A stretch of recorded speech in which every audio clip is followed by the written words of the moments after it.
Okay, hello everyone. There we go. Good. Oh man. Good morning. Good afternoon. Good evening. How do you feel? I'm tired. I mean, not just specifically with the club, but yeah, it's exhausting. It's exhausting. Um. Hello, LA 50. Hello, hello.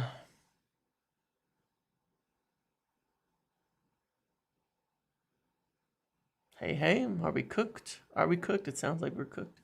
It's morning. I've got my caffeine. It's just one of those days. I am Donegal, Donegal, Donegal, listening to grunge for a few days. I've listened to grunge my entire life. Did you see your Man City tweet yesterday? I did. You'll be gone in a month anyway. Patreon represent. Yeah, thank you to both my YouTube members and Patreon members, as well as, of course, everybody who's just hanging out watching.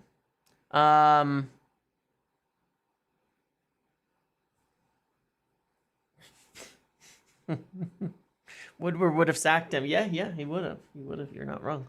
While you're here, make sure you you like the video. Yeah, make sure you like the video. Here in Florida, Nelson, I have a lot of old friends and family in Florida from living back there. I lived in the Tampa area for some time. I actually spent a lot of my pre-teenage years in Tampa. So I trust me, I hope for the best for you guys, and I hope it's not as bad as it looks like it's going to be. Because I know exactly what that's like. I know exactly what that's like, and that'll be tonight and into tomorrow. So, you know, good luck to you. And obviously, I always recommend to anybody, just go north or even east to Orlando and get a hotel and just be safe. You know, it's safer if you go inland and away from the water. It's just, you know, everybody there knows that. So you don't need me to tell you. You don't need me to tell you.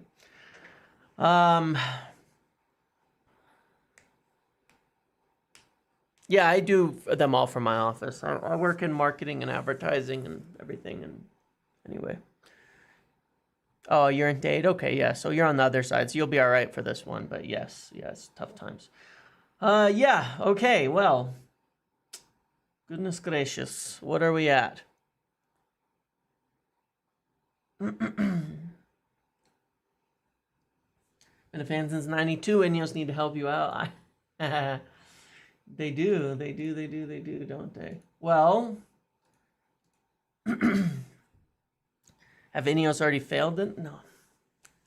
Because it's...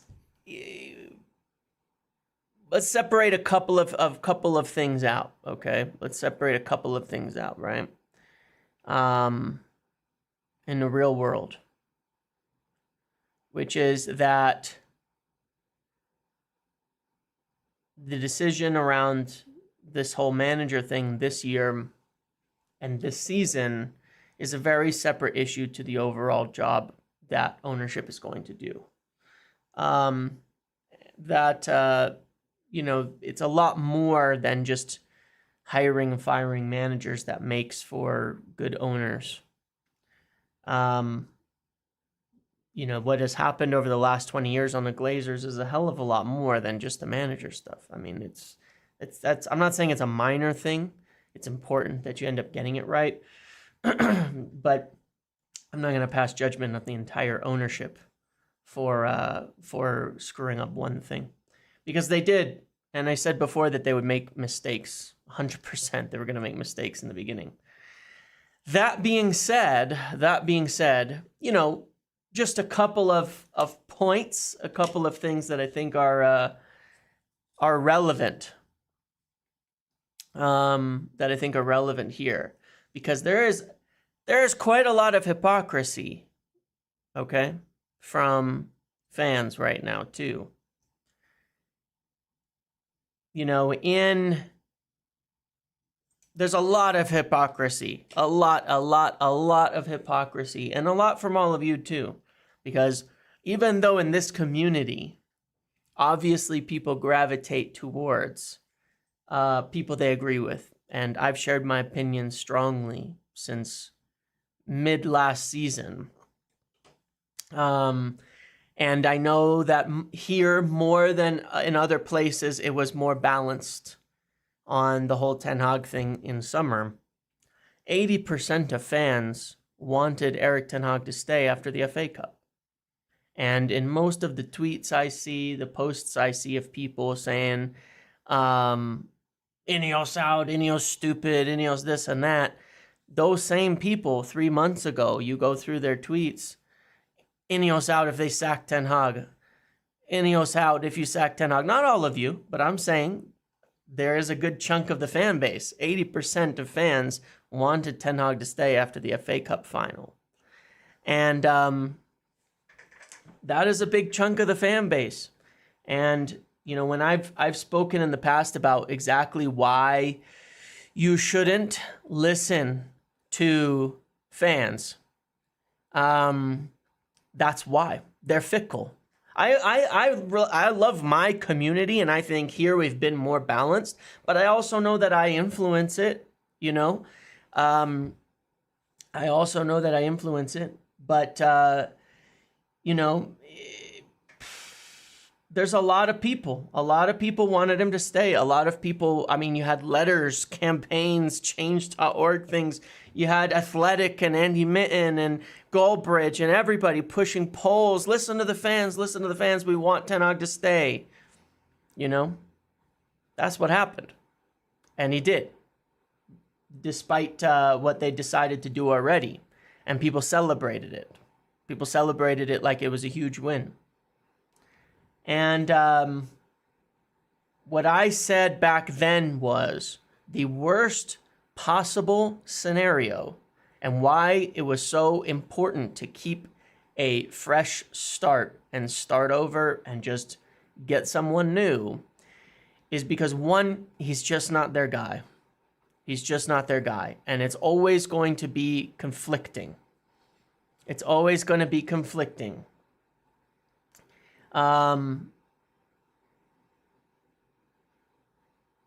But also, the worst possible scenario that I laid out was that he stayed and it goes bad. And then you have to sack him. It's not that easy. I said this in the summer 3-4 months ago. It is not that easy. It is not that easy to just change a manager in October. It's not that easy. And we'll talk about it all. We will talk about it at all. And he stayed with no new contract too, correct. No new contract. They could not come to terms on that. I'm just like, you're just like MG influencing people. I imagine it's tongue-in-cheek. I know it's natural that you're going to be influenced by someone that you watch. It just is what it is. That is natural. I share my opinion, and I very much respect the people who disagree with me. And I respected the people who disagree with me in summer. And that was a majority of United fans at that time. But what we're experiencing is, unfortunately, the worst case scenario. The worst possible case scenario. Because, like, there were suggestions from some people that keep him on. A lot of people said give him the third season under a structure. Well, the third season isn't 7 games. The third season is the third season. That's what a lot of people asked for and a lot of people wanted. Okay? They shouldn't have listened to anybody anyway, right? I've been on that train for a long time. You cannot listen to fans on football decisions because we are all fickle. We are all fickle. We are all people who will change our minds at the drop of the hat. From game to game, as fans, we will change our minds. We will say something, and 20 minutes later, it'll look stupid. We will tweet about admiring Tottenham and watch them blow a 2-0 lead 10 minutes later. Not me, of course, but, you know, fans in general. We are fickle. And we are at best stupid. And at worst, over emotional and overcritical. And that's why you shouldn't listen to fans on football things. I always share my opinion, but I don't want them to listen to me explicitly. I don't want them to do that. I don't think that that's how it works.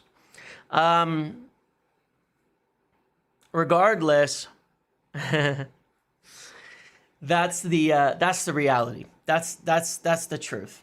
Fans are fickle. You can't listen to them. They will always let you down. They will always push you to make stupid decisions. Sometimes they'll be right.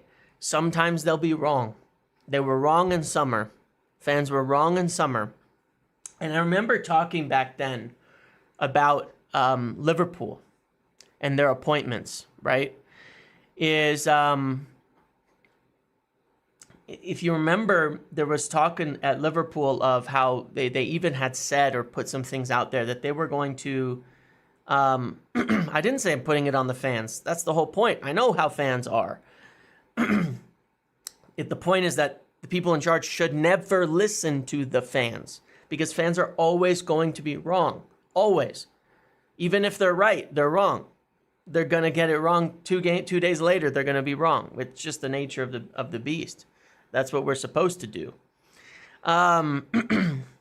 Do I think, and I do think that the influence of fan opinion was something that did affect things in the end. It made them a lot easier to walk it back and to keep Eric. Yeah, I think without all that groundswell of fan support and having that as a factor in there, then it would have gone quite a bit differently. So regardless of that, I remember talking about Liverpool.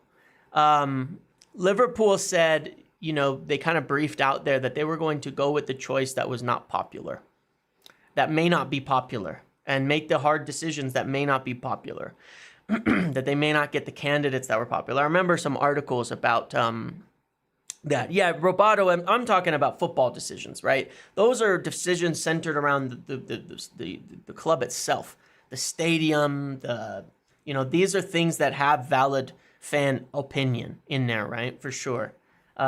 Super League, etc. The general, the meta of the sport itself, yes, but not transfers, hirings and firings and stuff like that, right? But Liverpool said they were going to make the unpopular decision. They kind of briefed that through some of their journalists, and I think that their fans really wanted, Xabi Alonso, right? A lot of Liverpool fans were convinced they were going to get Xabi Alonso, and then a lot of fans were convinced they were going to get Ruben Amorim, and they kind of moved through it and went with, at the time, what was viewed by, I think, a lot of people as a much less inspiring appointment in Arne Slot, right? But the data said that Arne Slot was a great fit for their club, a great fit for their squad. And they liked him and they spoke to him and all of that. And it's worked out. I mean, there's no guarantees in football, but as of so far, of course, Liverpool at the top of the league, and are winning really everywhere. Yeah. So, yeah, it makes a difference. And that's why you just have to be so careful, but I do find it funny. I do find it funny, when I see in my comments about things and when I'm posting on the videos, huge protest, and I look through these people's tweets, and 3 months ago, INEOS out if they sack Ten Hag, INEOS out if they sack Ten Hag, you got to keep him, he has to get another year. You got what you wanted. You got what you wanted, and you celebrated it. So, it is what it is. Am I saying that that's right? No, I'm just saying that, it's the hypocrisy in the fan bases gets out of hand sometimes, right? The hypocrisy gets out of hand for sure. So regardless of that, what are we saying here? What is actually going on? Okay, because I want to talk about it because it's a bit. Let's actually talk about the data. Let's actually talk about the info. Let's talk about what's actually going wrong here, right?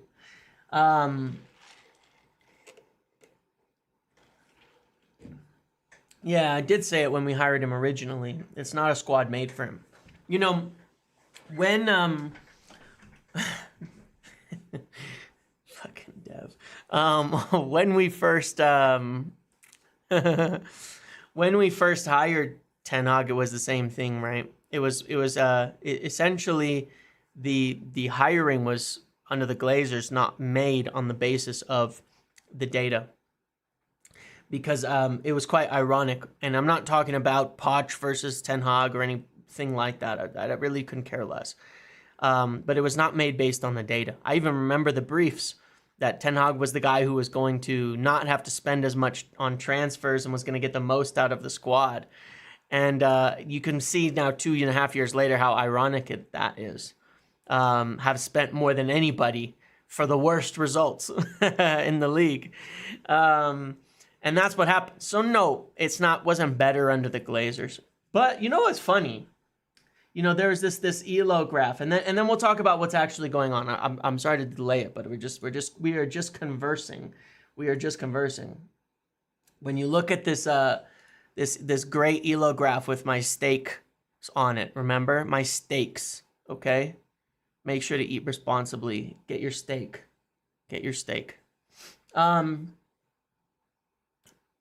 The sort of almost hilarious irony of this is if you look at when we hired Louis van Gaal and where we were at to the point where we let go of Ole Gunnar Solskjaer,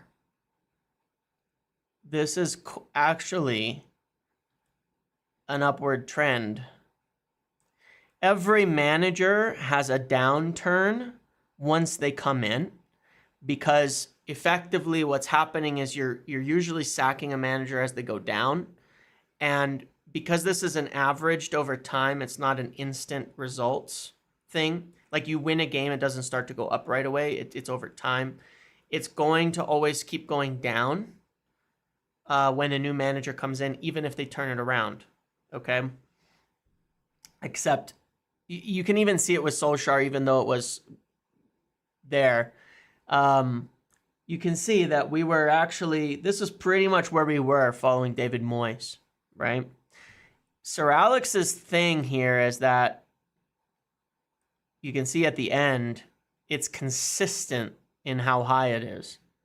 And it doesn't go back that far, but it's consistent with how high it is. This is where we were. If you actually look at it over time,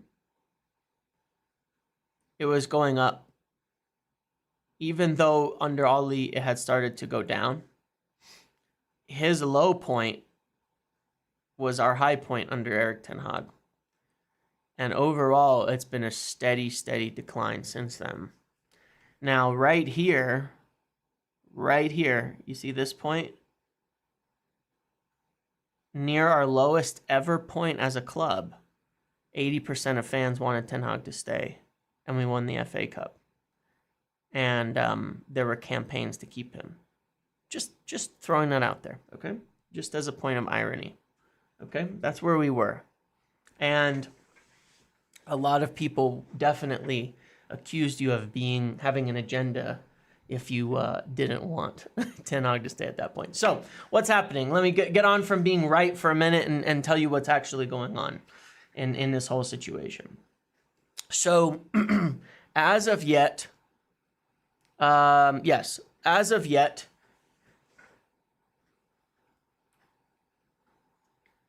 United did not comment on or answer on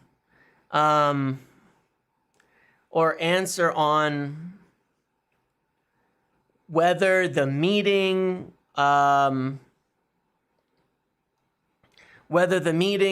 is relevant. Anyone who signed the petition, you deserved it.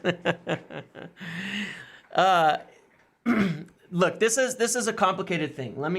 This is a complicated situation, and people are asking for clear-cut answers because they want it to be clear-cut, and it's not. It's not. What I said on Monday morning was this: That my understanding was pretty much as I explained last week, that the hierarchy would rather give Ten Hag more time. That's still the case. The hierarchy would rather give Ten Hag more time. Going into the discussion, going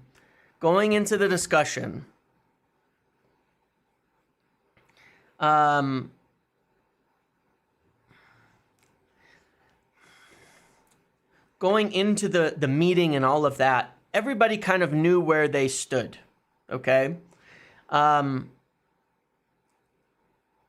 Ashworth, etc., wanted to give him more time. Jim Ratcliffe was not, and his side is not particularly happy with how things are going, and definitely believes that things need to change, okay? However, at the same time, INEOS are cognizant of some of the lessons they learned at Nice. Some time ago, when they first got into Nice, they were over-involved. And you can look at their original couple of years at Nice, they were hiring and firing like very fast. And to be fair, a lot of people complained. And when INEOS were coming in, a lot of people were like getting bothered by how they had acted at Nice, where they were getting over-involved, where they were doing too much, where they were, stepping in too much. And I think what a lot of us have wanted is that the owners don't step in too much, okay? I'm not talking about Nice as a standard. I'm talking about you don't want owners stepping in too much. That has been the chief complaint as well under the Glazers, that Joel Glazer has gotten involved in everything, okay? So they were wary of that in summer as one of the main reasons they didn't make the manager change, that they didn't have Ashworth and people in. And so while Sir Jim is essentially, as an owner, tired of where things are at and thinks that it's not going to work, and thinks that things need to change because it's getting to the point that it's a real problem for them, he's willing to accept the idea from football individuals that there should be more time given, okay? And how much more time? I don't know. But that was the opinion of the different people involved in this whole situation going into it, okay? It's been 7 games in the eyes of the people who are there. It's been 7 games this season. And again, when you keep a manager for a year, usually you're not judging them after 7 games into the season. I said that last year, it's been 2 years, not 7 games. But it's been 7 games into this season. It's been 7 games into this season for them. And they want to give it more time. So that's the perspective that they're looking at, okay? Is it good enough? Absolutely not. So when they got together in the meeting, there was quite a few things discussed in this situation. There was quite a few different aspects, because this is, again, I think people are looking for a very clean, like, today it's about getting sacked or backed. Why? Why does it have to be today? Why does it have to be, it doesn't have to be made in that meeting. It doesn't have to be done in that way either, just for what it's worth. He didn't hire all these people to just overstep them at the first point, but just trying to be careful, a little bit careful here. But the point is that they went through in this meeting, as I understand it, everything. whether they admit it, whether they want to say it or not. They went through potential replacements, costs, consequences, sacking, how it went, how it didn't went.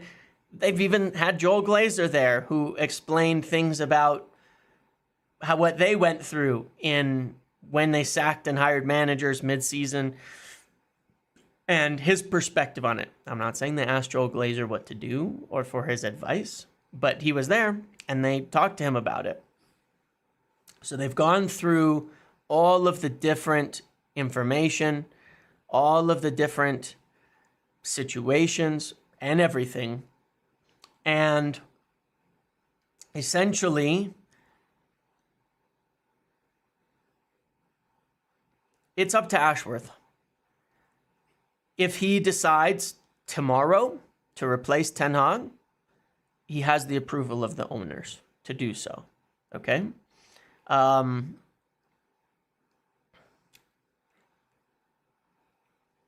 It can't continue to be this bad for much longer, or again, there would be, and I don't mean a lot longer, okay? I'm not talking like months longer, but the most likely outcome, should Erik Ten Hag leave United and should they make a change in the immediate, is that Ruud van Nistelrooy takes over. So it's not about the international break. It's not about this week. It's not about that week. It's not about this.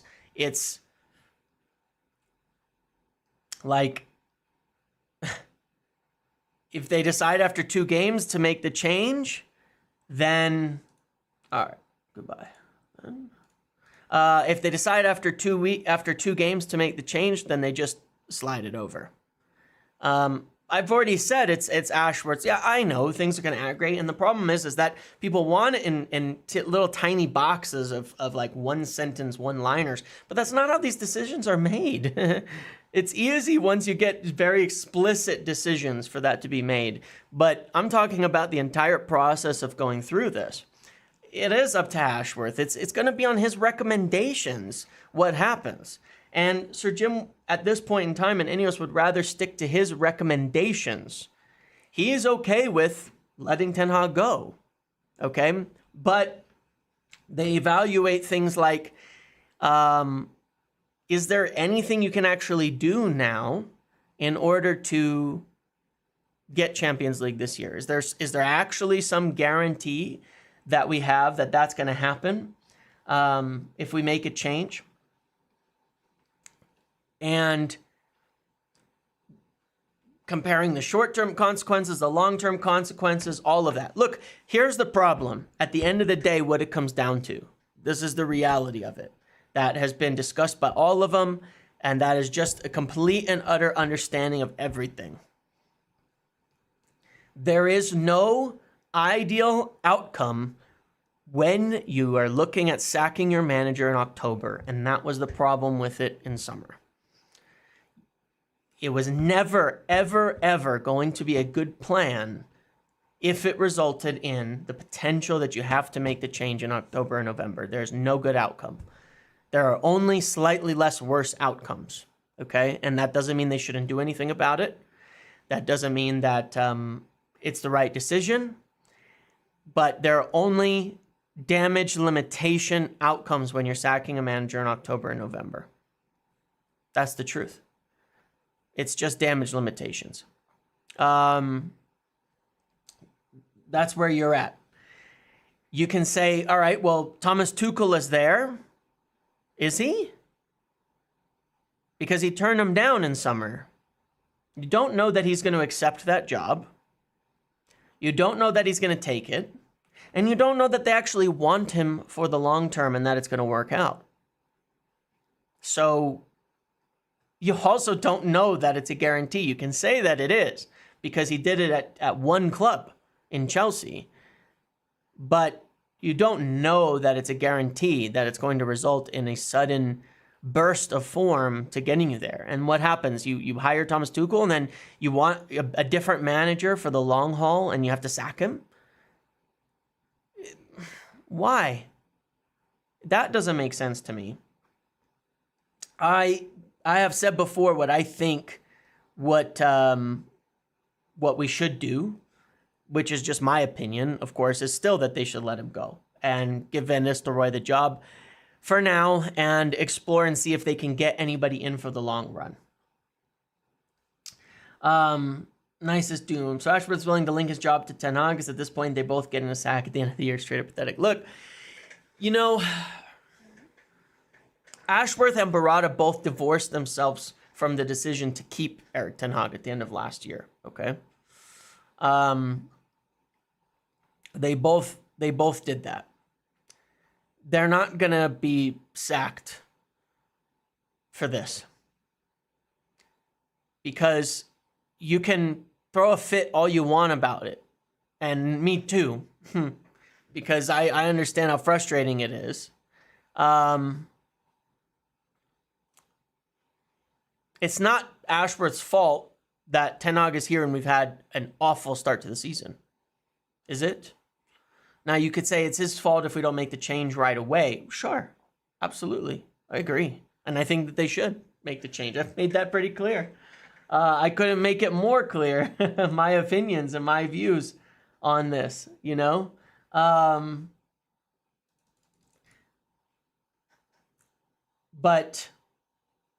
I don't know that, I don't know that there's any obvious right answer now when you're sacking a manager in October. And I predicted this in summer, that it is not going to work. You bring him in and saying, we'll just change it in October or November. That's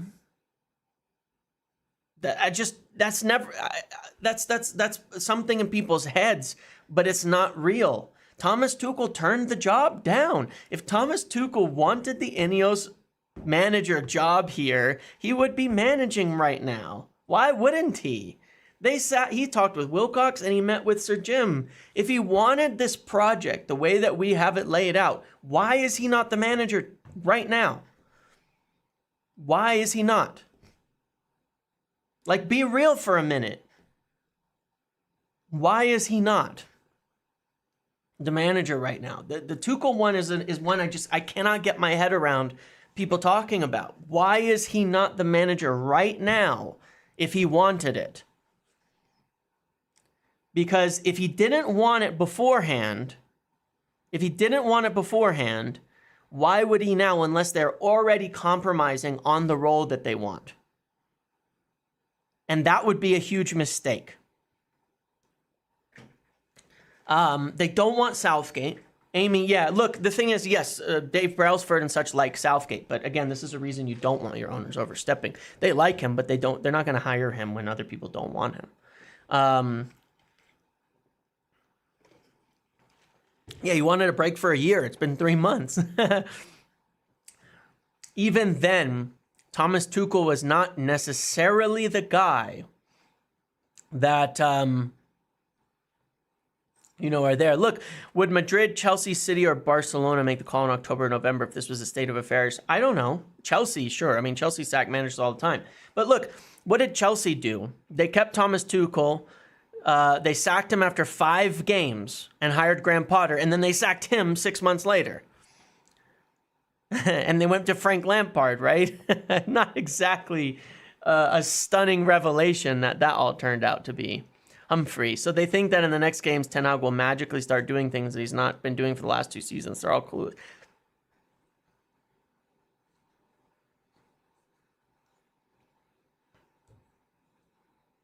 I don't know, honestly. Tuchel's not the right guy for me. Like, you do want a project manager. We need a project manager. Look, I think your point there, Humphrey, is true. I think you could have said the same thing in summer. Why would he start playing well this season when he didn't the last 2 years?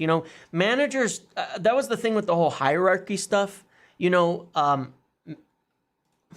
manager isn't a bad manager because the hierarchy is bad. You don't get your tactics wrong because the hierarchy is bad. It never made any sense. You don't get your tactics wrong because of ownership. The Glazers didn't make Ten Hag play shit football last season. He made conscious decisions to make us play shit football last season. Had nothing to do with the Glazers, you know. There were major issues. So I agree with that point. And here's the thing that I want to make really clear. I can explain. That doesn't mean I agree, okay? And so just separate that out a little bit, because frankly, I think it's a joke. Personally, I think it's a joke. Okay? I think it's a joke. That's my personal opinion on it. I think they're making a huge mistake. I think they made a huge mistake in summer on doing this, and I think they've made a huge mistake now. If he sticks around. I'm just explaining what I know and understand. And those are two different things, right? I've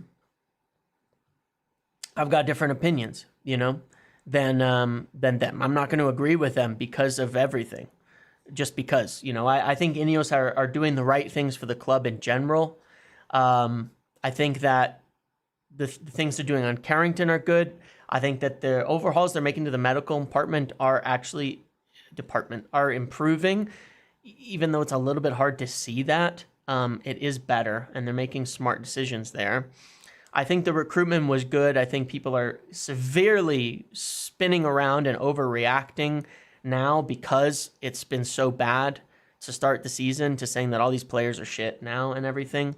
I think the recruitment was solid, and I think a big part of that was we got good deals on players in terms of costs and things like that, and wages as such as well. Even if they don't all turn out to be stars, it's not going to damage us. You know, if they turn out to be starters that eventually get replaced as depth, it's not going to damage us in the way that it used to be. Because we're not spending 80 million and 250K on unusable players like Anthony. You know, De Ligt may be struggling right now. He's a solid player and is at worst a great third center back, right?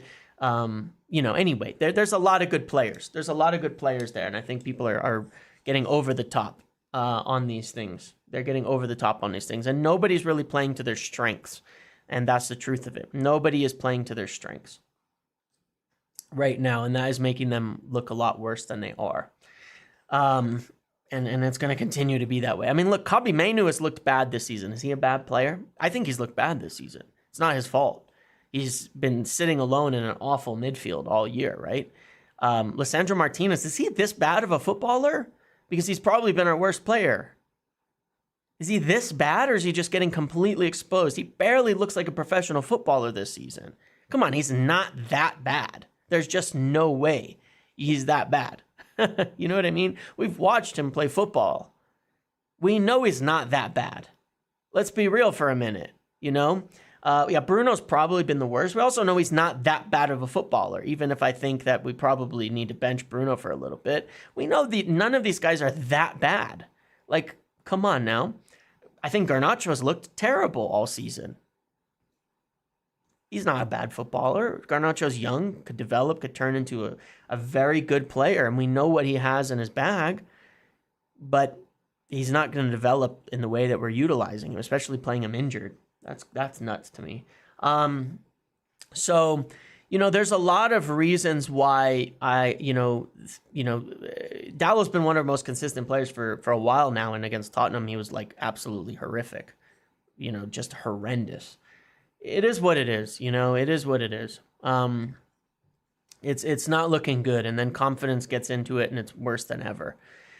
You know, yeah, Rashford looks better this year for sure. I mean, he worked hard in summer. He got more time. He spent a lot of time.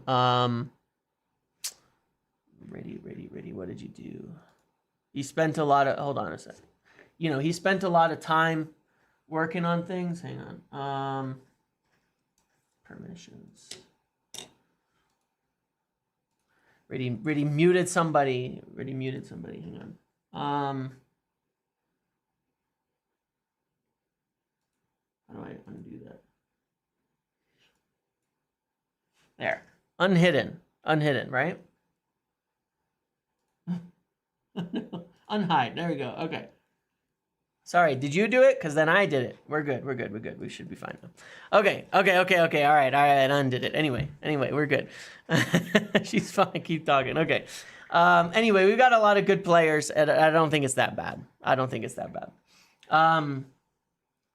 Regardless, pause, Rudy. Regardless of all of that, my opinions are not the same as the information. But really, as it stands, and I don't know that they want to. I don't know that they want to acknowledge any of these types of things, because at the moment when they went into the meeting, they still don't want to acknowledge like whether or not Ten Hag is under pressure, whether or not there's discussions around him being sacked. They don't want to acknowledge any of that. And I don't think that they will. I think if a change is made, it'll happen out of the blue. We can all debate it, and then they just make that kind of decision. So they're not going to acknowledge any of these types of things. And really all that's happened so far following the meeting is that they haven't acknowledged anything. They haven't put a statement out. They haven't done anything. Here's the facts. They went into it with the attitude that I said. I don't think they fumbled the bag letting De Zerbi. De Zerbi's hiring like the most problematic players at Marseille. Like he's literally like grouping up the most problematic, morally gray players in all of Europe and putting them all in one team. That's a strange one to me. That's a very, very strange thing going on over there. I am not sad about missing out on that. That is a very, very weird situation going on there, and it is bizarre. I don't think that United fans would get behind all of that. So yeah, Humphrey, I think football's moved on from project managers. The players have versatile profiles. And look, there's truth in that too, Humphrey. You're not wrong. You're not wrong. But like there is at United, we've never built an actual project and followed it through, right? We've never built it. We've never said, hey, we're going to actually build from the ground up and create something. This game model thing, the style of play, all of that, this isn't just buzzwords. I know people think it is, but it isn't. It's not buzzwords. It is something that they want to implement for the long term and build things up and build things up and build things up. And as of yet, we've never done it. And, it does matter, because if you want to spend appropriately, you got to buy players with this very matching themes, right? It's not I mean, Fergie did do it despite it being, people think that he didn't, or he was just whatever. He did. So yeah, that matters too. So anyway, I think that, they all went into the meeting that way. Ashworth has the remit to change managers. Ashworth has the remit to look at different options, long-term, short-term. Ashworth has the remit to look at interim options and all of that. But his inclination and their inclination going into this was to give him more time. So, people want a clean answer. There isn't one, because at the moment, Ten Hag is the manager. If Ashworth tomorrow says, you know what, I think we could let him go and do better going this way, then that's what's going to happen. It's not going to have to wait until the next international break to do so. They've already discussed it. They've already gone through it. They've already gone through all the scenarios with the owners and everything. And he has the remit alongside, Omar to do that. Sir Jim has given his opinions, and now he's off in, Barcelona, right? And has told them what they can do. So if it goes bad for a couple games, I think they'll just replace him with Van Nistelrooy. If in 3 days, if over the next few days Ashworth is exploring and Omar and Wilcox, etc., if they're exploring like other interim options, if they're exploring other things, which I would say that they are even passively doing right now, and decide that they have a better plan, then they could do it. You know, that's why no one's giving you a clean answer, because nobody as of yet can sit there and say 100% that Ten Hag is there or not. He is there because he's there, and because they wanted to give him more time, and because they haven't told him he's sacked, and because they haven't decided that he's sacked, because they haven't sat down to have a discussion on stay or sack. They've had a discussion to sit down and go over everything. So, yeah, look, what I believe based on everything that's available is that I mean, as I understand it, overall, really, is that we have, like I said in the tweet I made on Monday, that it's still a 4 now. It's still a 4 now. It's gonna be a 4 now. That's just what it is. It's gonna be a 4 now, and they're gonna have the remit to make a change if they need to.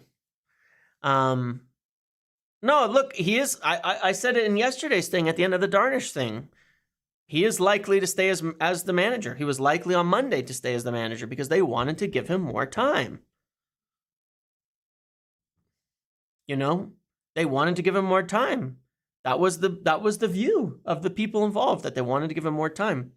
So anyway, look, it's on them. It's on them now. Whether they need to change, whether they want to change, whether they're going to change.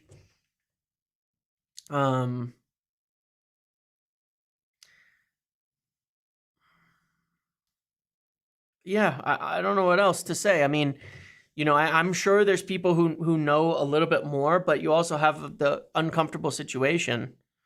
You have a little bit of the uncomfortable situation in all of this, which is that,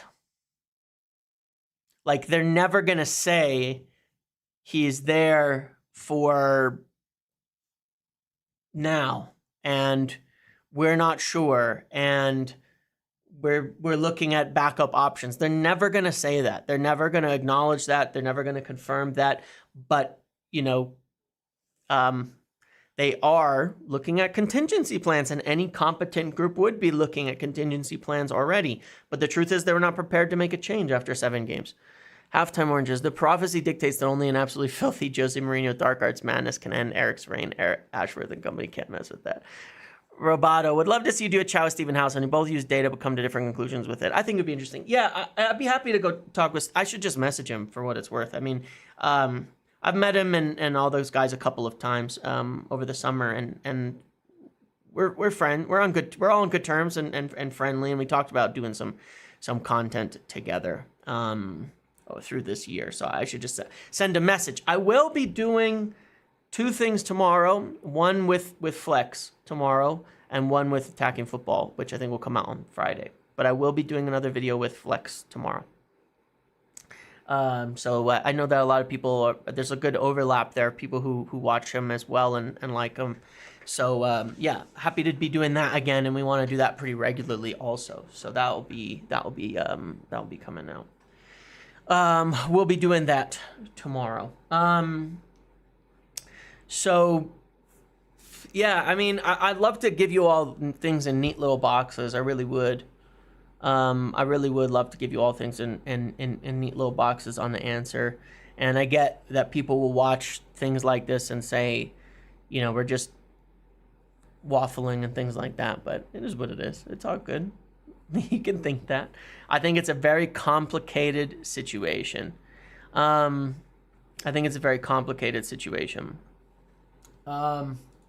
In general. And look, it's like I said, you can think, one could sit there and think that I'm sitting there saying that by leaving this open-ended that I'm trying to be right. I really don't care about that type of stuff anymore, okay? I don't care about whether I'm right or wrong, or whether someone wants me to prove myself or not. I'm not in that situation in the slightest. That's not how really I view things. I know what I hear, I know where my info comes from. Things don't always turn out as cleanly as you want. You know, I remember, I mean, back in April of last year, I kept telling people they want to sack Ten Hag and they're talking about other candidates. And you get denials and denials and denials and denials. I mean, I was saying it since INEOS got in.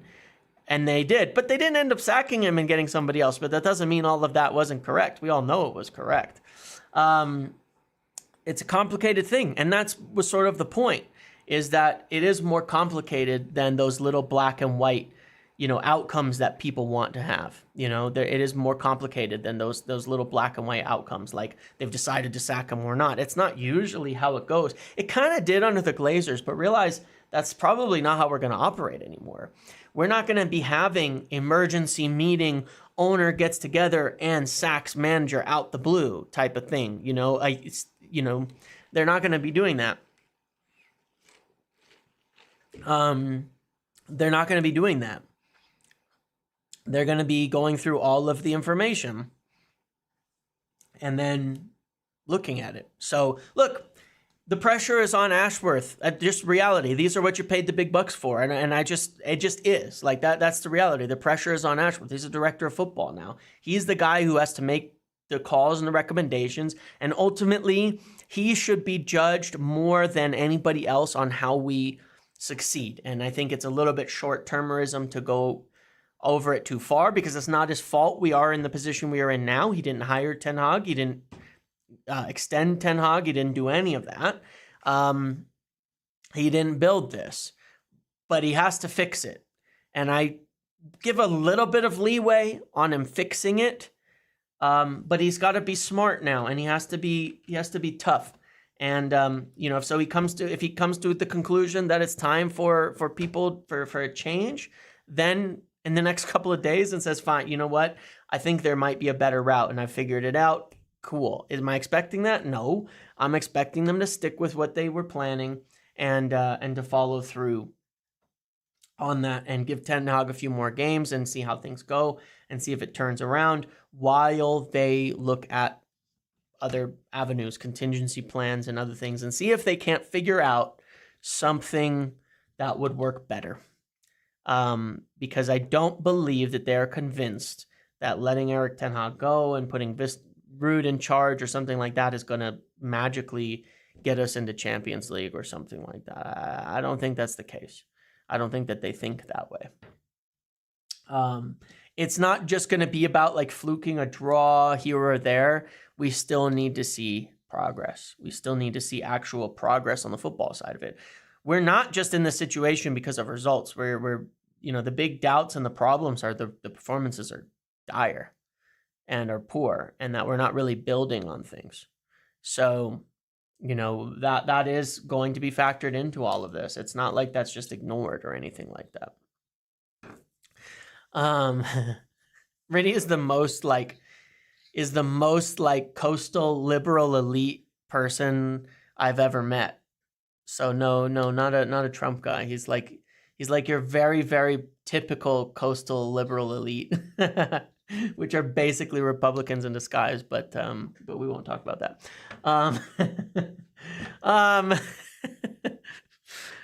Anyway.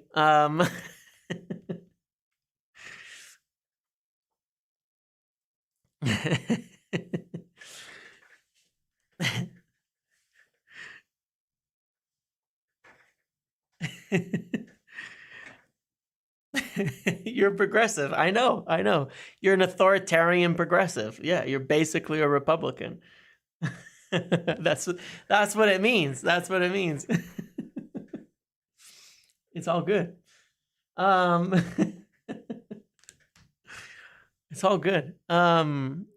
It's funny. No. He lives on the other coast. Yeah, I get it. I know you want everyone to pay their taxes by force. I know. I get it. You're going to beat us all and arrest us all if we don't pay our taxes properly. I don't think we should get Ole Gunnar Solskjaer. I mean, we could debate that all we want. I don't think we should get Ole Gunnar Solskjaer.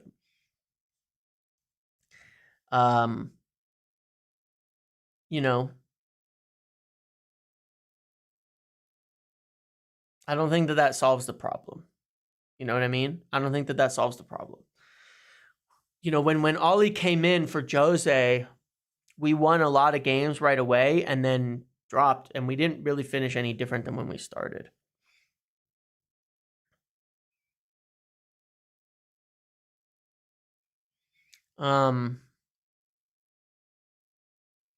What about getting Renee back? See, but you know, like the thing is look, I know anyone but Ten Hag. I get that, and look, it's not that I disagree, right? It's not even that I disagree, but like I said, I honestly think that it's whatever you're doing now, it's just damage limitation. Whatever you're doing now, it's just damage limitation. It's what's going to do the least bad rather than the ideal. In the long term, Project 2028, all of that kind of stuff, you want to get someone who will be there to win the league with you. And you know, beyond that, it is what it is, you know. Yeah, I don't know. Beyond that, you there's not a lot of options. 2028, you know, 150, whatever it is, you know. You need the right person in place, and I think they'll wait till the end of the season, and then they will get someone they really want in. I think they'll get someone that they really want in at that point in time. That's what I think will happen, and I think they'll be looking at that. Now, you could say get them now, but I'm just telling you, it's not that realistic. It's just not that realistic. I think you have to compromise pretty hard.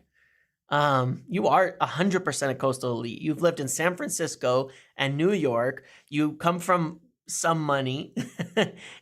You have the most liberal coastal opinions on earth. It's okay. I'm just telling you, that's what you are. That's what you are. That's what you are. That's what you are. Just accept it. You match it to a T is what you are. You vote Democrat, but don't give your time to charity. It's all good, man. I'm just fucking with you. God, I love teasing Rudy. It's okay.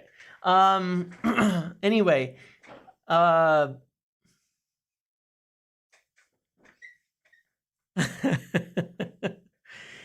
let's move on.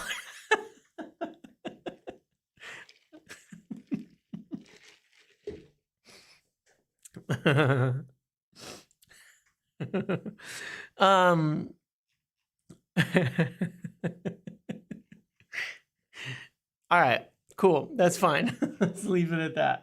Rudy's accent is extremely liberal sounding. Plus, you're Jewish, like you know. I know as a Jewish person, you know. I know. I know. You know exactly what it is. Anyway, let's move on.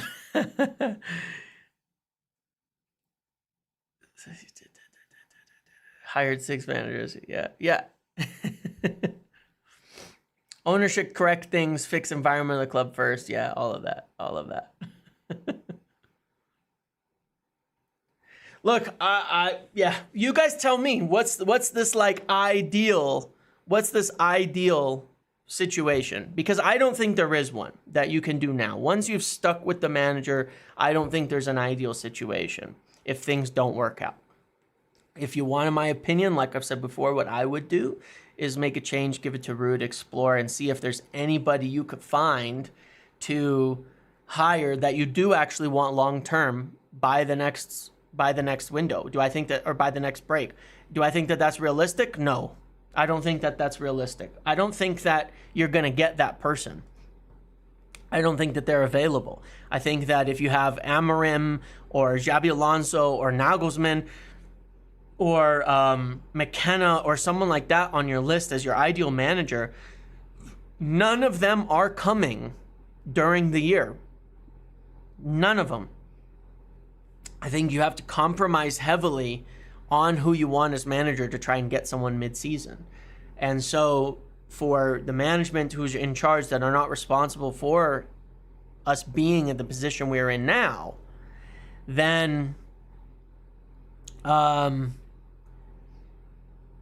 then it's a little less obvious what to do, and a little bit easier to say, well, we're going to give it a few more games, keep working on what we're working on, see if we can't improve, and then if we have to, we'll just switch it to we'll just switch it to Van Nistelrooy or something. So look, there's work being done. There's work being done. There's work being done on this during the break, from Ashworth, from the people involved, from all of that, to look at contingency plans, to look at backup plans. And, but as of now, they've not found some better solution in their eyes than keeping Ten Hag. And if they find a better solution or something that they think is going to work better, in his opinion, then, in his view, then a change will be made. But not yet. But not yet. Not until then. And look, it's completely accurate about, like all the reports talking Ten Hag believes he's coming back, has the job, etc., all of that. Jim Ratcliffe spoke with Ten Hag before he went on a holiday. And that was one of the reasons I wasn't expecting any change. He spoke with him. And Ten Hag thinks he's fine and coming back to the job. I mean, one of the things that they did after the whole summer situation was to say, hey, we're not going to go through this again where we're not going to go through this all again where we're like sitting here over the break talking to managers and not telling you what's going on, So I think a lot of it is just as it appears. So, yeah. I get what you guys are saying on Tuchel. I can't agree with it. Again, if he wanted the job as we were presenting it, why is he not Manchester United's manager? Explain. Just answer that question. Answer that question before continuing to go on about it. Answer that question first before going on about Thomas Tuchel.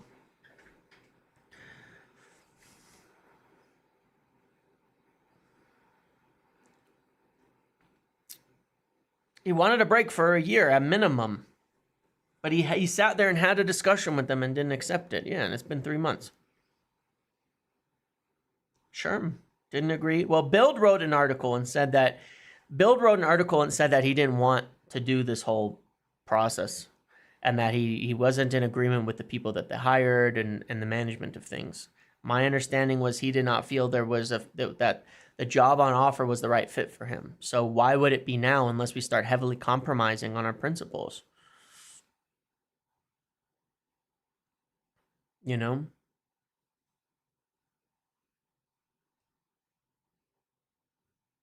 He's been at 4 clubs and has not lasted more than 2.5 years at any of them of the last 4 clubs. That's tricky. So, I mean, people could say he wants to stay. People could say he wants the job now. He didn't accept it in the summer, and he wasn't there. So, it is what it is. Is he the right guy for the next 3 to 3.5 years? I don't think so at all. I think he's completely wrong for it. I think he's a good manager, not a great manager. I think that, I've definitely changed my opinions on certain things a little bit, which is that I do think the club need more strength than I thought previously from a manager. I think they need more strength, more iron in how they deal with things and how they manage people. And I think the man management aspect, I'm starting to think it's more important than originally I was thinking, well, just get a coach and have them come in and you've got the structures in place and stuff, but I don't think we're ready for that. I do think we need a really strong man manager, and I think we always kind of will at United. What are INEOS thoughts on this style of play and how the players they've spent millions on can't get any game time? Not happy about it. Not happy about it. Not happy about that at all. Yeah, they're not happy about it. Like I said, it's like nobody's sitting here and saying, you know what? It's cool. We're good. I think they're very frustrated. I know they're very frustrated with how things are going. And I know that they have severe doubts. And it's like, it's still on the edge. Even if he's staying now and they don't make that change, it's still very much on the edge. And there's still a lot of pressure on the situation. And they'll be looking at different possibilities and contingencies and outcomes. They will, and they are. And it could change at the drop of a hat. They have the remit to change things at any point in time now. They have that remit because it's understandable how bad that it's gone.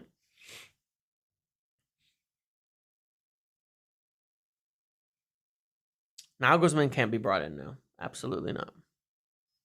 And he's staying to the World Cup. We know that. I don't have the answers, Sway. But no, I think you want someone who has really, really strong man management, as well as somebody that has accomplished something. I really like Thomas Frank. I think he's a good manager. Again, speaking of fan opinions, I mean, I have people absolutely. Riddy and I did a live talking about Thomas Frank.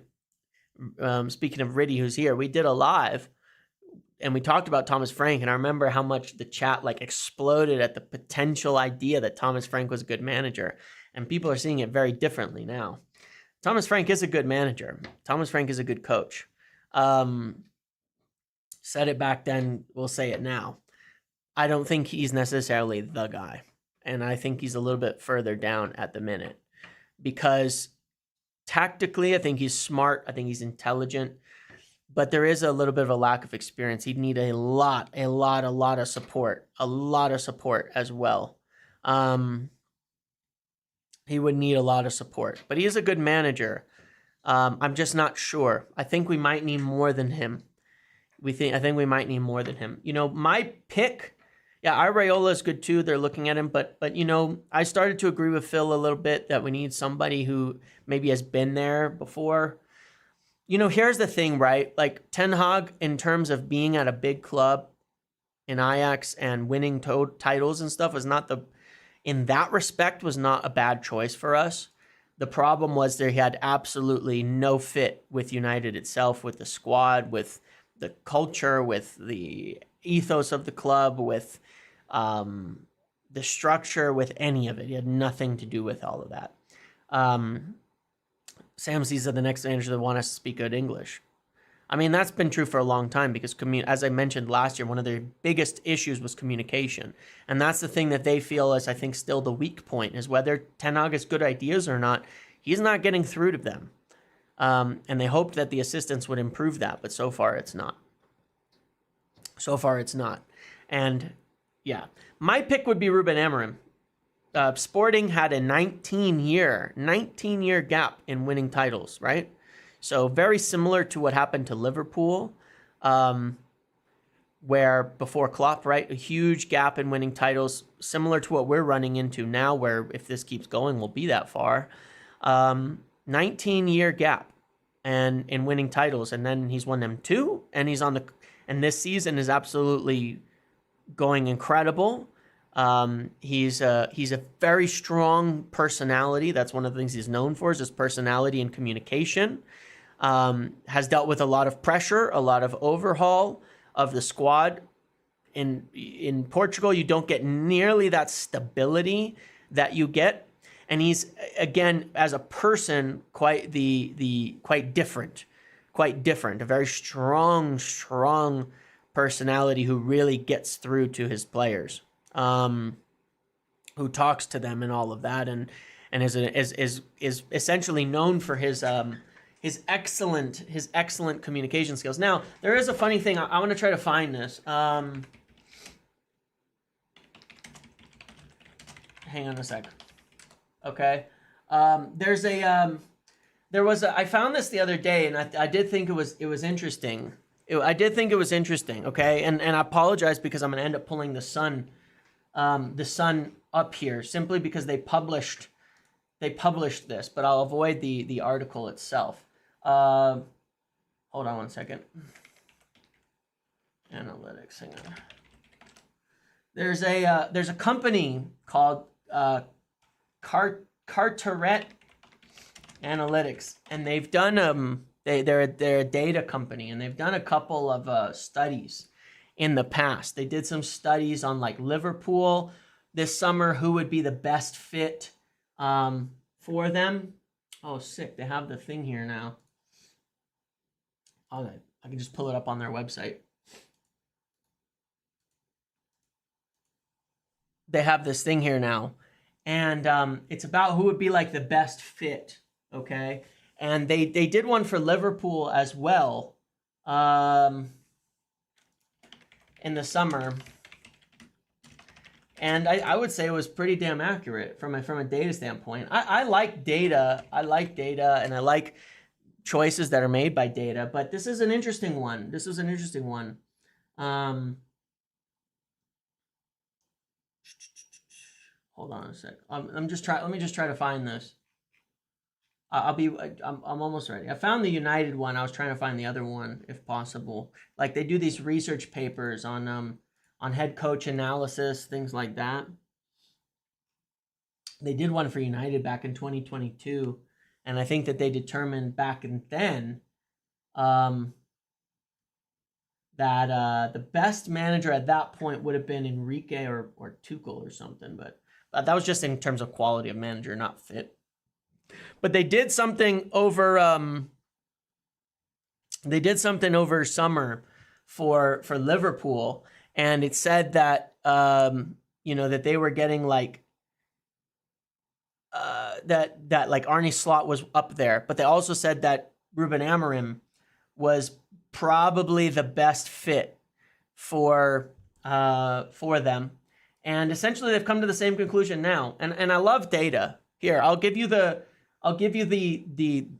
basic graphic of best fit for Manchester United, and they factor in like all sorts of things. Okay. And number one, to have Ruben Amorim, Zinedine Zidane. They do factor in things like the personality and all of that kind of stuff. Inzaghi, Tuchel, McKenna, Van Nistelrooy, then Ten Hag, and then they've got Southgate, Potter, Carrick, De Zerbi, and Frank down there, but down below. But they really, really highly rated Ruben Amorim on all of their studies here. This is really small, so I'm sorry, but I'll put the link in a minute so you can look at it.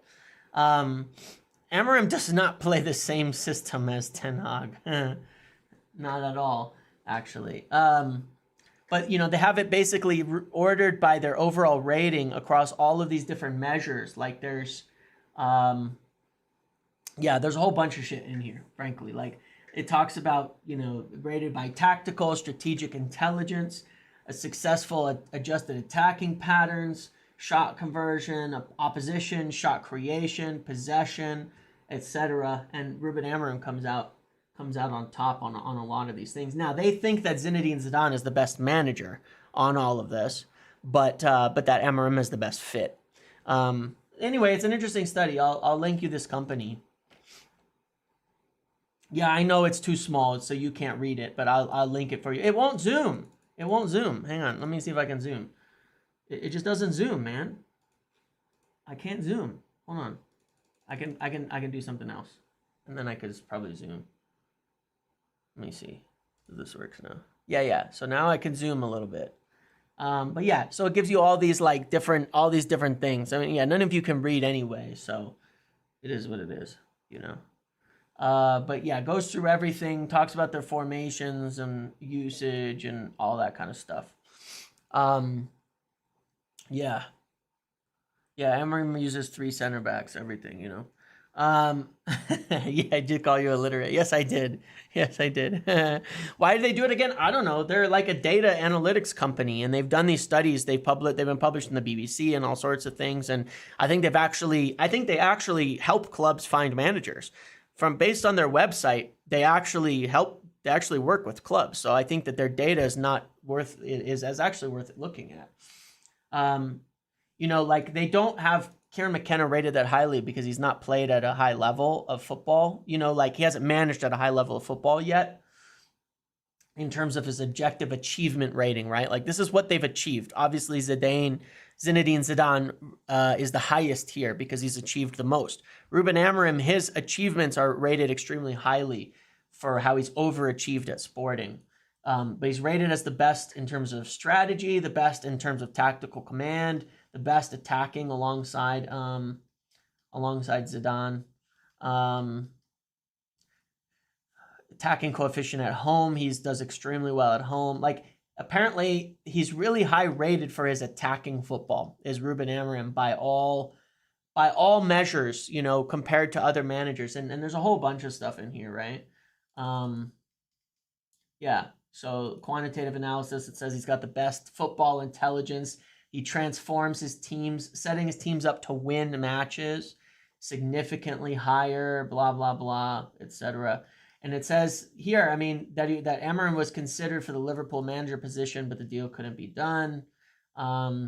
His style of play would certainly match the attacking preferences of Manchester United supporters anyway. I think it's interesting. So, yeah, interesting study. I linked you the company. You can find it there on the bottom. Yeah, you can find it there at the bottom. I linked it. Yeah, it's just a cool read, and I like the data kind of approach to things and all of that. Ruben Amorim does use wingers. That's the thing. That's one of the reasons that he fits. In his sort of 3-4-3, he uses wingers. He uses wingers outside of a striker. And Gyökeres there, his striker, plays a lot like Rasmus Højlund. A lot of similarities to them in terms of style. Anyway, it was just, point being, it's just people are asking my opinion. I've really liked him. And I really like, I've really liked what they've done there at Sporting. I like what they've done a lot. And I think that even with a lot of turnover, with selling a lot of good players, things like that, that they, he uses Trincao and Marcus Edwards on the wings. Yeah. I think there's some matches there to what we have. No, I think they would. I think they would. But I'm also think that we need more wingers. I'm not 100% convinced on all of our wingers. You know, I think that's why I wanted Michael Olise. But I think the biggest thing that you don't have to play like a 3-back situation at United is a left back, which we don't have anyway. So, you know, getting a left wing back, left mid is like, you need that no matter what. You need that. It's Riddy's Company. No, it's not Riddy's Company. That'd be fun. You need that. And then what else do you need? You need a fast channel defending left center back, which we needed anyway, in Gerard Braithwaite. Like, honestly, what's funny about it is that if you bought Gerard Braithwaite and a new left back or left wing back, which we need anyway, you would have almost all the pieces for it. You would almost have the entire pieces for it. And what we already have been wanting and already tried to get. So anyway, just an interesting thought.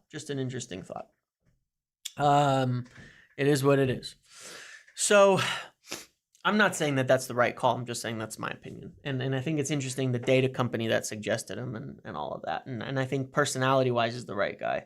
But anyway, yeah. So I'm not saying Gerard. You just talk differently to me. Like, I don't have another R in there. It's Gerard. It's just Gerard. It's just that's how you pronounce it, so it's fine. I pronounce Gerard. Like, it's very clear that there's another R in there. They're two totally different names to me. Yeah, but really, again, just to kind of put it all down.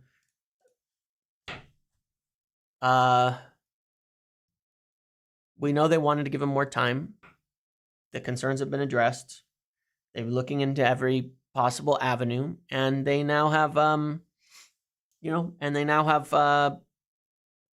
it's up to Ashworth. And if he decides that there's a better plan that he can come up with than giving Ten Hag more time, then they'll change it. But at the moment, that nothing like that has been communicated to anybody.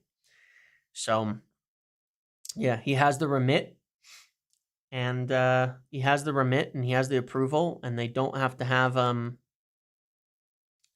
don't have to have likely some emergency owners meeting. You can just figure out what the plan is and let them know in order to do it. Yeah, Zinedine Zidane barely speaking English is a little bit of an issue, though. Someone said that he had learned English. Hugo Viana going to Manchester City and Amorim replacing Pep eventually. I could definitely see that, and that would worry me.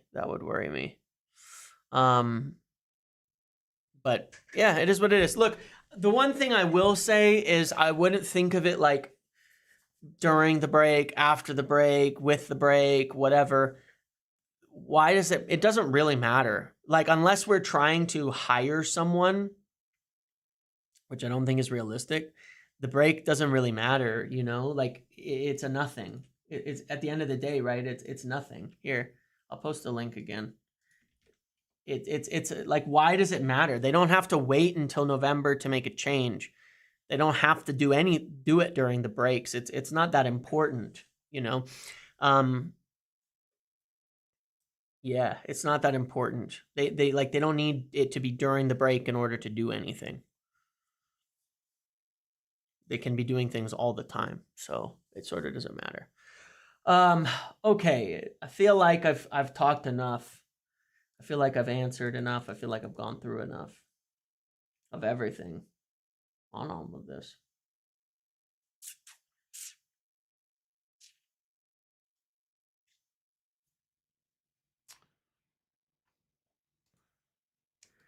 I'm not particularly surprised either, you know what I mean? Yeah, I've got to do like multiple. Look, I do think it's delaying the inevitable. And like I said, I can explain everything I want to explain. That doesn't mean I agree. You know, that doesn't mean I agree. I think it's lost time. I think it was lost time in summer. I think it's lost time now. But I think that I don't see an ideal solution. Let's poll it while we're here, because we should super listen to fan opinions, right?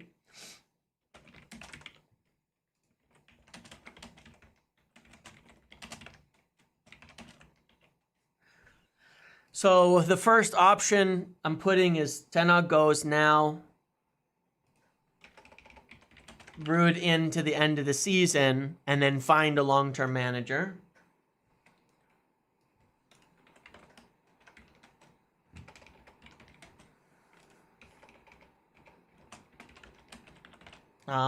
Second option is DH out now, permanent in now.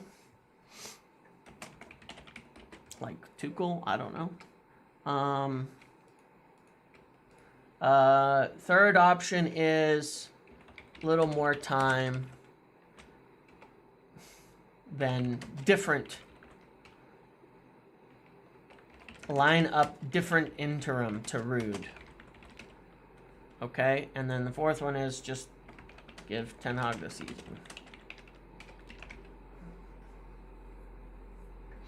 Okay. Let's see what you think.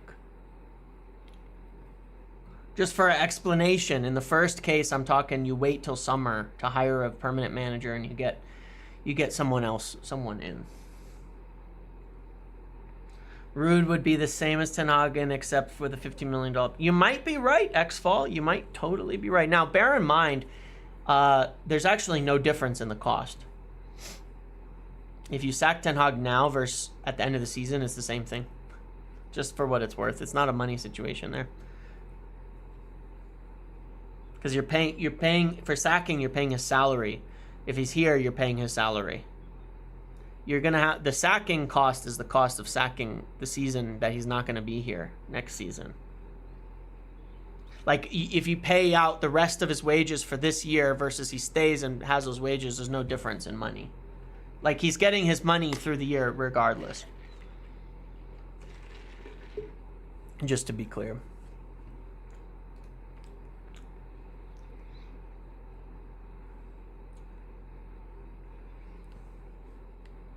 Well, of course my opinion sways the poll. Of course it does. But to be honest, I don't know. I think it might be worse without me speaking. I think people are more insistent on Ten Hag leaving instantly than even I am, for the most part.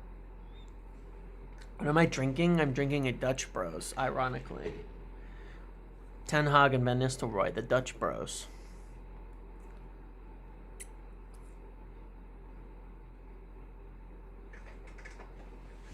Like I do every day. And they tell me I have an agenda against Dutch people. Pure rum, yeah. Is 9:54 in the morning.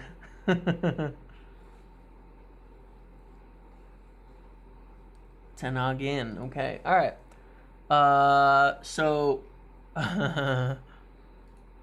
so yeah, all right. So 47%.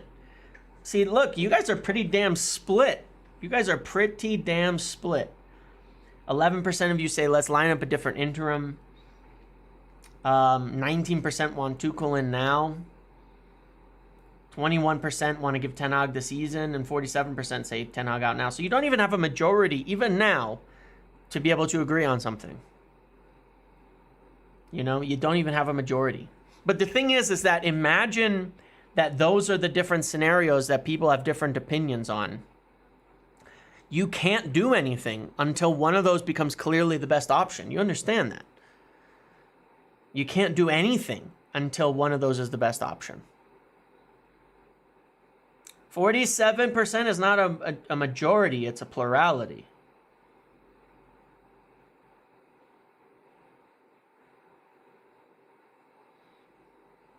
Get your words right.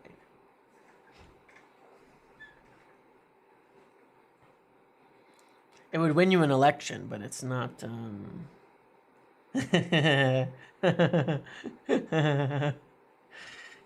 majority. No, a plurality of nuts. A plurality of nuts.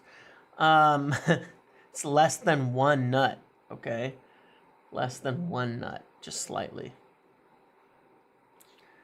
Shout out to Sammy. Anyway. All right. So, yeah. So even here, everybody can't agree on the right plan, understandably. Not that it's your job. I don't blame you. It's not your job. It's not up to us.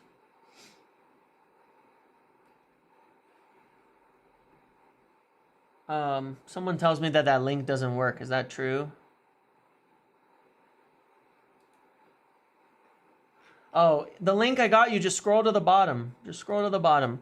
If you got that link, just scroll to the bottom. Just scroll all the way down. You'll find it. It's right at the bottom of the page. It's right at the bottom of the page. Yeah, just scroll down. It's at the bottom of the page. I also think that we should spend our money on a left back in the summer or in January, kind of no matter what. I think we should spend on a left back in January no matter what. Yeah, I don't see. You're right. A majority want Ten Hag out. Correct. That we know, but they haven't agreed on how. No, they're the one that when I look at the website at the bottom, there's like a here. Hold on a second. I'm just gonna show you. Okay. This is the website. This is the one. It says The Sun, okay? Because it was published in The Sun this time. Alternatives to Erik Ten Hag. This is now. This is October 4th, 2024. This is the one that they did in 2022. This is something else that they did. You can find other ones from them as well. You can find other ones from them as well. Like they did one at Liverpool as well. Yeah, it's kind of blown up right there in the middle for The Sun, which will throw you off because it's, you know, The Sun, but they just published it in The Sun. It's not that it wasn't made by The Sun. So anyway, yeah. New left back would be there. Yeah, a lot of our players are supposedly injured now. Isn't that funny?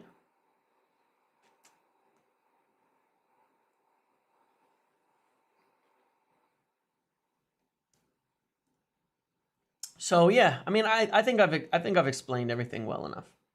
I get it. I get it. Ten Hag in, Trump in. That might be the worst opinion on the whole platform.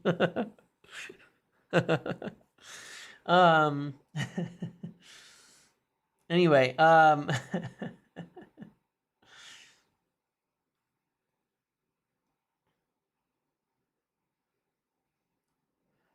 yeah. All right. Any other questions? I think that's it. I think that's all I've got. It's been a while. Mason Mount injured again. Hasn't he been injured? He's still injured. and still never showing up on the pitch. Yeah, I mean, that's an obvious troll, isn't that? When you get that, like, De Gea, Ten Hag, Trump, like, it's pretty obvious bait. when someone does that.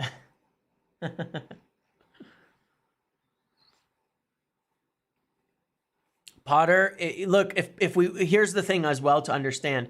If we wanted Graham Potter or Southgate, then Ten Hag would be gone. And they would be manager right now, right? Why wouldn't they? If they wanted them and that was the long-term one, then if that was the long-term view, then they would just do it. Keep up the great work. Thank you.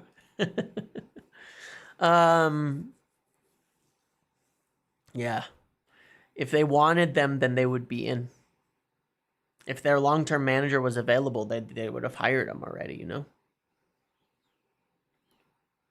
I don't say anything about Ireland. I like all in frickin' Ireland. Ireland people all over the place in my life. Oh. Racism. All right. Cool. Well, let's leave it there. I got a lot to talk about tomorrow as well. Like I said, I'll be on with Flex, and then I'll be on with Attacking Football. I'll probably do on Friday maybe something on Big Up. Maybe we'll watch a game together, an international game, talk about things, hang out there on the Watch Along platform. So you could join me there maybe on Friday. We'll do something. And then I will be gone Monday through Wednesday. Yes. Monday through Wednesday, I will be gone. I will be out of town. And then I'll come back and we'll do it. We'll do our normal things in the pregame, Thursday, Friday, and everything. Okay? Cool. Thank you all for hanging out with me. And I will see you later, okay? Enjoy the rest of your day. And let's see if anything happens in the next couple of days. If anybody discovers a cunning plan that's better than what we've got, then we will see. Okay? See you all later. Enjoy your day. Have a good one.